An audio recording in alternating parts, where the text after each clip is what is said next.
বিসমিল্লাহির রহমানির রাহিম। Honourable viewers, আসসালামু আলাইকুম।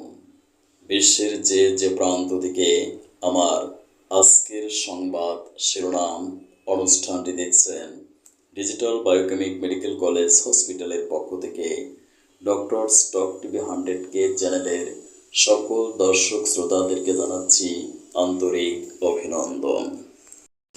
আজকের সংবাদ শিরোনাম পাঠ করছি আমি ডাক্তার কাজী দিলওয়ার হোসাইন।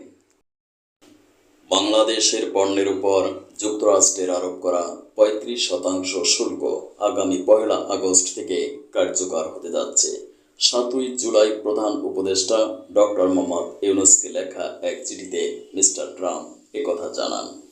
যুক্তরাষ্ট্র ও বাংলাদেশের মধ্যে বাণিজ্য ঘাটতি অসহনীয় বলে উল্লেখ করেন মার্কিন প্রেসিডেন্ট। হুঁশিয়ারি দেওয়া হয়েছে, কোনো মার্কিন পণ্যের উপর পাল্টা শুল্ক আরোপ করলে বর্ধিত আরও 35%-এর সাথে যোগ করা হবে। আবহাওয়ার সংবাদ। মৌসুমি বৃষ্টিতে কোমর পানিতে ডুবে গেছে ফেনী শহর, প্লাবিত হয়েছে রাস্তাঘাট, দোকানপাট ও বসতবাড়ি।